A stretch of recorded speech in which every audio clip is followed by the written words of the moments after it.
प्रेम से बोलिए भागवत भगवान की जय।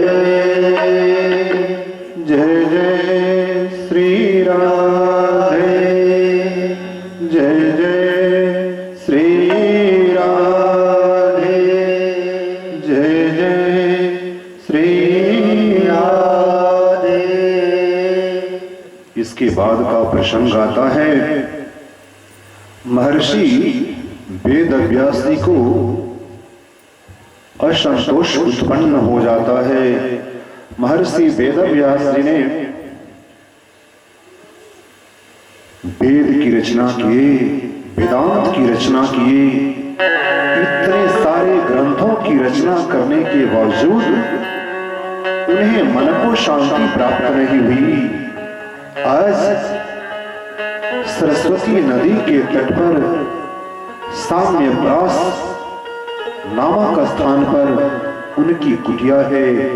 आज बड़े विचलित भाव से बैठे हुए हैं।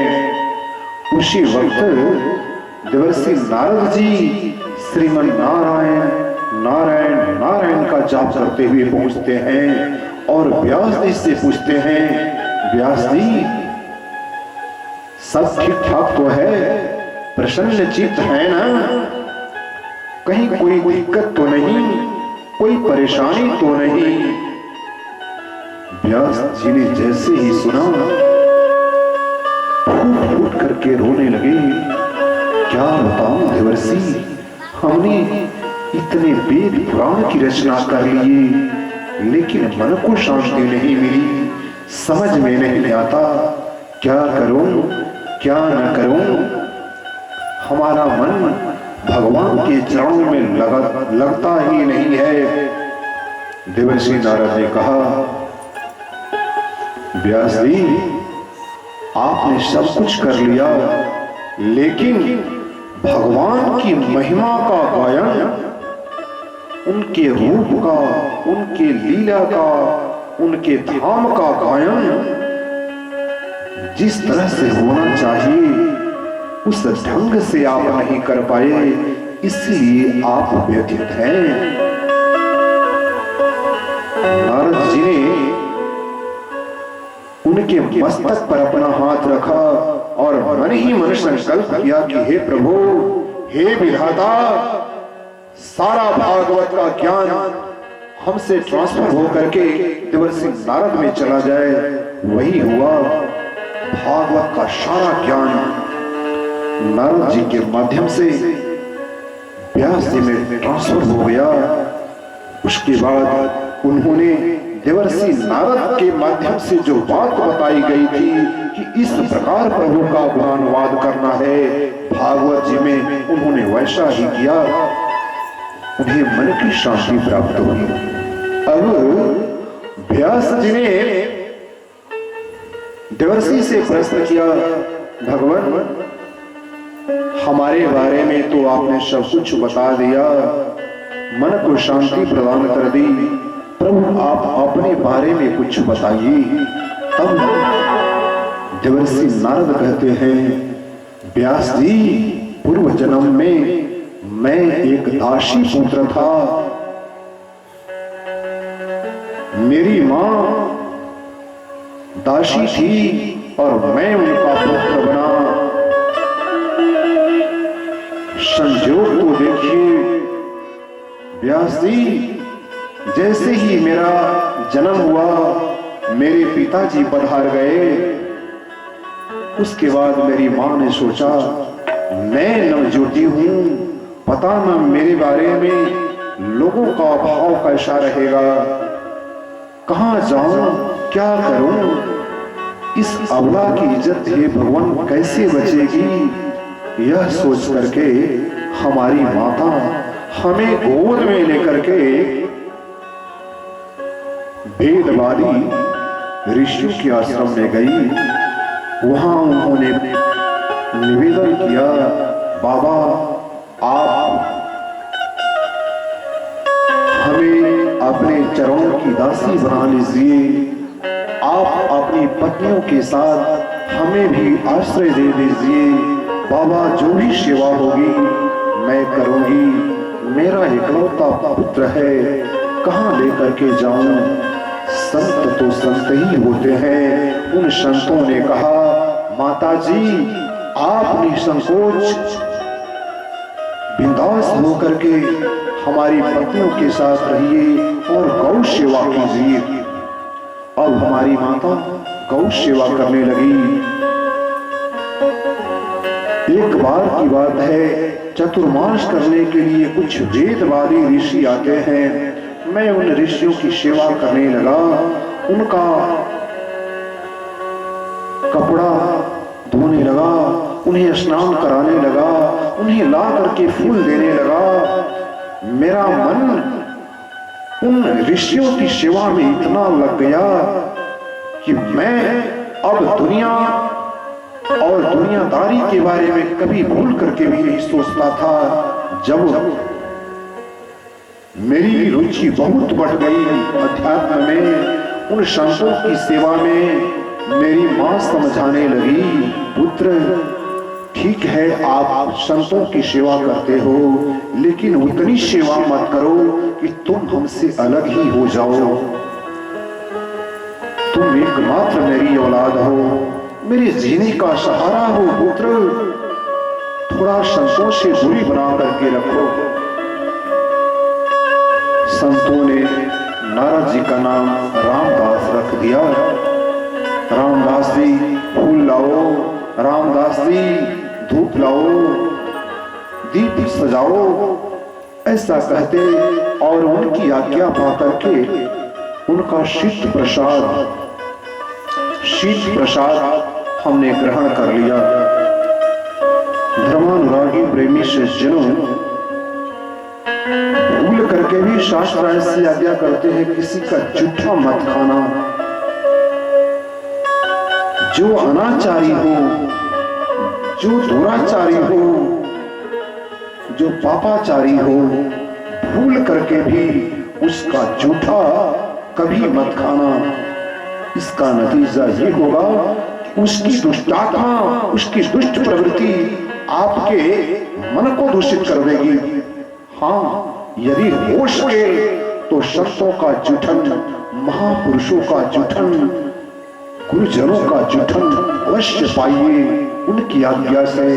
यदि ऐसा आप कर पाते हैं, संतों का जूठा खा लेते हैं, प्रसाद पा लेते हैं, तब उनके प्रसाद के प्रसाद स्वरूप आपका अंतःकरण निर्मल हो जाएगा, आपके समस्त विकार दूर हो जाएंगे। आज वही नारद जी के साथ हुआ। नारद जी की मन बुद्धि बिल्कुल निर्मल हो गई। जब संत जाने लगे, संतों के मन में ऐसा भाव था कि यह रामदास हम लोगों के साथ चले। माता जी का भाव था कि यह मेरे पास रहे। नारद जी मन ही मन मनाते थे, हे भगवान, इस अज्ञानी माता से मेरा कैसे पाला छूटे। एक दिन भगवान की ऐसी प्रेरणा हुई। रामदास की माता जी रात्रि में गाय दूध करके लौट रही थी। काले नाग ने उन्हें डस लिया और उनका देहांत हो गया। छोटा सा बालक देवर्षि नारद जो अगले जन्म में रामदास के रूप में था, वह रोया नहीं, बहुत प्रसन्न हुआ। चलो, संसार और संसारिकता से हमारा नाता टूटा। उसके बाद वहां से वो आगे बढ़े, वन को गए, ध्यान लगाए, भगवान उनके अंतःकरण में अवतरित हो गए। प्रेम से बोलिए श्री कृष्ण भगवान की जय, मोर मुकुटधारी की जय। भगवान श्री कृष्ण के रूप में देवर्षि नारद के अंतःकरण में प्रकट हो गए। उनकी छवि देख करके देवर्षि नारद चकित हो गए। उनका तन मन पुलकित हो गया, रोम रोम रोमांचित हो गया। उनके नेत्रों से प्रेमाश्रु बहने लगे। बड़े सुंदर भाव से 5 वर्ष का देवर्षि नारद है, अभी इस जन्म में बहुत सुंदर स्तुति गाए, धन्य हो गए। नारद जी जैसे ही भगवान का दर्शन किए, बार बार प्रयास करने लगे कि उनके ध्यान में भगवान आए, लेकिन अब उनका ध्यान लगता ही नहीं था। देवर्षि नारद ने सोचा, पूर्व जन्म में जो रामदास थे ना, उनके मन में ऐसा भाव आया, अब भगवान हमारे ध्यान में नहीं आ रहे हैं, अब हम जी करके क्या करेंगे, अब हम अपना प्रणाम कर लेंगे। जैसे ही देवर्षि नारद अपना प्रणाम करना चाहते थे, उसी वक्त आकाशवाणी हुई, पुत्र रामदास, इस जन्म में तेरा प्रारब्ध यही है, अब भगवान तुम्हें दर्शन नहीं देंगे, अगले जन्म का इंतजार करो। समय के साथ प्रलय हुआ, वही रामदास अगले जन्म में ब्रह्मा जी के मानस पुत्र के रूप में देवर्षि नारद के रूप में अवतरित हुए। प्रेम से बोलिए नारद भगवान की जय। इधर कथा आगे बढ़ती है। महाभारत में चक्रवर्ती सम्राट पांडु के गुजरने के बाद धृतराष्ट्र राजा बनते हैं। धृतराष्ट्र और गंधारी से 100 पुत्र पैदा होते हैं और माता कुंती ने 5 पुत्रों को जन्म दिया।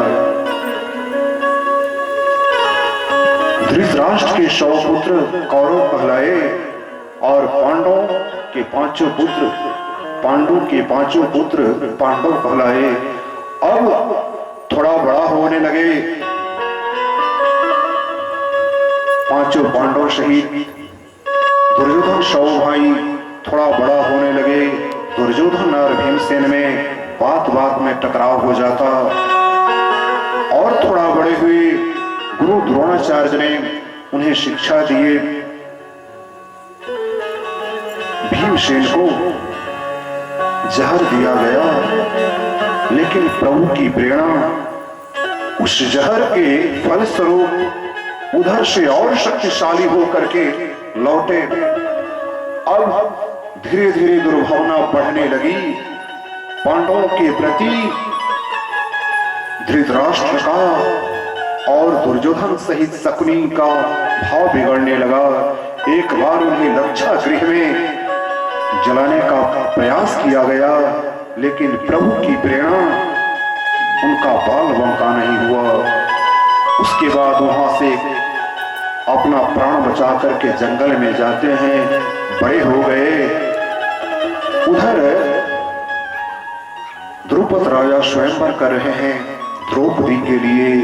वहां अर्जुन ने मछली की आंख में बाण भेदा। माता द्रौपदी की शादी अर्जुन शहीद 5 भाइयों के साथ होती है। उसके बाद वे वन से लौटते हैं और निवेदन किए,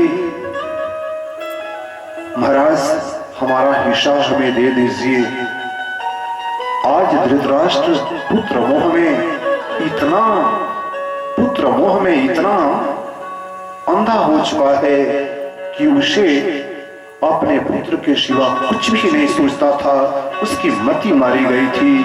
भगवान कृष्ण ने कहा इन्हें हिस्सा दे दीजिए। पितामह ने कहा, द्रोणाचार्य, विदुर जी ने कहा, कृपाचार्य ने कहा।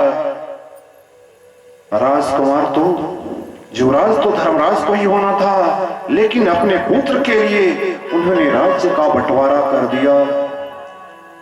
धर्मानुरागी प्रेमी सज्जनों, महाभारत का यदि कोई पात्र आज सबसे जीवंत है तो धृतराष्ट्र है। आज अधिकतर व्यवहार में यह देखा जा रहा है कि हर पिता अपने पुत्र के सामने लाचार है, अपने पुत्र की जिद के सामने लाचार है।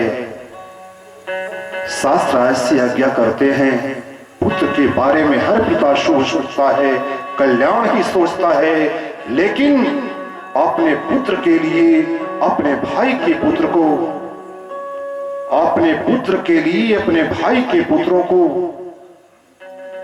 परेशान करना, उन्हें हिस्सा से बेदखल करना महाभारत की जड़ है। और यह आज व्यवहार में कली काल में प्रायः करके ऐसे देखा जाता है, घर घर में ऐसी घटना घट रही है। यही हुआ, हस्तिनापुर का बंटवारा 2 हिस्से में हो गया, खांडव प्रस्थ दिया गया, जंगल झाड़ दिया गया। पांडवों के हिस्से प्रभु की प्रेरणा से, विश्वकर्मा भगवान के आदेश से मैदानों ने ऐसी रचना की, इंद्रप्रस्थ की, कि उसकी शोभा हस्तिनापुर से कई गुना अच्छी हो गई। अब धर्मराज ने